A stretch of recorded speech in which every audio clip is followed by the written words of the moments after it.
Countable noun అంటే ఏంటిదనంటే వాటిని మనం కౌంట్ చేయగలుగుతాం. ఫర్ ఎగ్జాంపుల్ బుక్ ఉంది, 1 బుక్, 2 బుక్స్, 3 బుక్స్, 4 బుక్స్ ఇట్లా మనం కౌంట్ చేయగలుగుతాం. కానీ అన్కౌంటబుల్ నౌన్స్ని మనం కౌంట్ చేయలేం.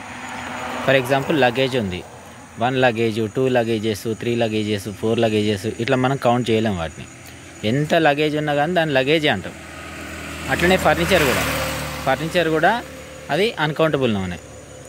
అట్లనే సాల్ట్, షుగరు, రైసు ఇవన్నీ కూడా అన్కౌంటబుల్ నౌన్సే.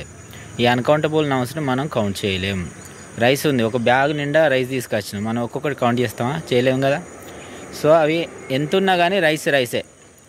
ఒక రూమ్ అంతున్నా, ఒక బ్యాగ్ అంతున్నా, ఎంతున్నా కూడా అక్కడ రైస్ అనేది రైసే. కాబట్టి దీనికి ప్లూరల్ ఫామ్ అనేది ఉండదు. ప్లూరల్ ఫామ్ అంటే ఏంటిదని అంటే, ఇప్పుడు బుక్ ఉంది, బుక్స్, ఈ బుక్స్ అనేది ప్లూరల్ ఫామ్.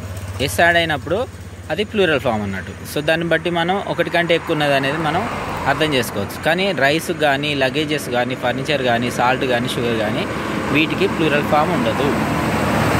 అంటే ఈ వర్డ్స్ చివరన ఎస్ను మనం యాడ్ చేయలేం.